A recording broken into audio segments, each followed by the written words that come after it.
আসসালামু আলাইকুম বন্ধুরা, কেমন আছেন সবাই?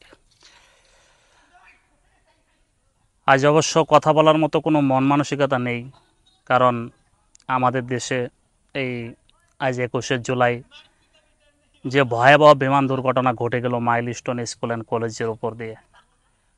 কত তাজা প্রাণ, কত তাজা তাজা ফুল, কত সুন্দর সুন্দর জীবন মুহূর্তের মধ্যেই যে হারিয়ে গেল, যা কিনা কোনোভাবেই মনকে বোঝানো যাচ্ছে না।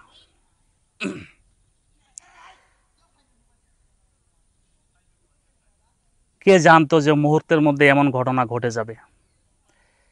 ছুটির মাত্র 10 মিনিট আগে, যেটা কেউ কখনো মুহূর্তের জন্য চিন্তাও করেনি, মাত্র 10 মিনিট আগে এমন একটা ঘটনা ঘটে যাবে, কে চিন্তা করেছিল? কে জানতো? জানে না ভিতরে কি হয়েছে, পাইলট কিভাবে মারা গেছে, অথবা পাইলট নিজেকে বাঁচানোর জন্য, সেভ করার জন্য, সারভাইভ করার জন্য কোনো চেষ্টা করেছে কিনা। যদিও একক মিডিয়া একক ধরনের কথা বলতেছে, তবে এটা সত্য যে মানুষ মৃত্যুকালে অবশ্যই নিজেকে বাঁচানোর জন্য আপ্রাণ চেষ্টা করে, এটা একদম চিরন্তন সত্য।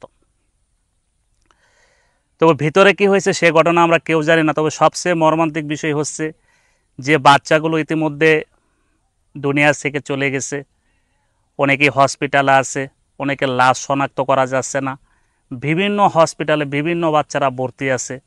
সবচেয়ে বড় মর্মান্তিক বিষয় হলো যে বাচ্চাগুলোর লাশ শনাক্ত করা যাচ্ছে না ডিএনএ টেস্ট করার পরেও। এই বাচ্চাগুলোর কি হবে? তাদের বাবা মা তাদের মনটাকে কি দিয়ে বোঝাবে এই বাচ্চাগুলোর জন্য? তো আমরা সাধারণ মানুষ হিসেবে কি করতে পারি? আমরা সাধারণ মানুষ হিসেবে শুধু একটা কথাই বলতে পারি, যদিও ইতিমধ্যে এটা নিয়ে রাজনীতি শুরু হয়ে গেছে, অনেক রাজনীতি প্রতিপক্ষ অনেক কথাই বলবে, এটা বলাটাই স্বাভাবিক। রাজনৈতিক প্রতিপক্ষ যারা রাজনৈতিক মানুষ, যারা পলিটিক্স নিয়ে অ্যানালাইসিস করে, তারা অনেকে অনেক কথা বলবে, বলাটাই স্বাভাবিক।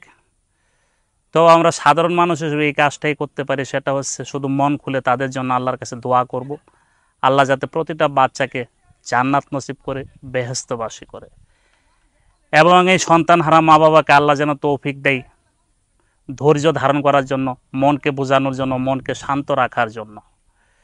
কারণ সন্তান যে কী জিনিস, যার হারিয়ে গেছে শুধুমাত্র তারাই বুঝে, তারাই জানে।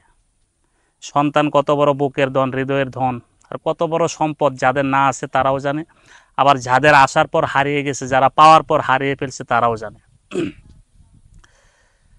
তো এনে কথা বললে কথা বলা শেষ হবে না। সবার প্রতি রিকোয়েস্ট থাকবো, আসুন আমরা সবাই মিলে তাদের জন্য দোয়া করি, আল্লাহ যেন তাদেরকে জান্নাতবাসী করে, এবং শোক সন্তপ্ত পরিবারকে আল্লাহ যেন এই শোক সইবার মতো শক্তি দেয়, এবং কেউ এটাকে যাতে কোনো দিন কোনোভাবেই ভিন্ন অ্যাঙ্গেলে না নিয়ে যায়। কারণ দুর্ঘটনা কখন আসবে, কখন কোন জায়গায় হবে, এটা কেউ জানে না একমাত্র আল্লাহ ছাড়া। এখন কীভাবে হয়েছে সৃষ্টিকর্তাই ভালো জানে। তবে এরকম দুর্ঘটনা কারোর জন্যই কাম্য নয়। আমরা সবসময় আশা করব আল্লাহ যাতে এরকম দুর্ঘটনা থেকে আমাদের সবসময় হেফাজত করে। তো বন্ধুরা, আর কথা বাড়াচ্ছি না, মনটা অনেক খারাপ আজকের এই বিষয়টা নিয়ে। সবার কাছ থেকে বিদায় নিচ্ছি, ভালো থাকবেন সবাই। আসসালামু আলাইকুম।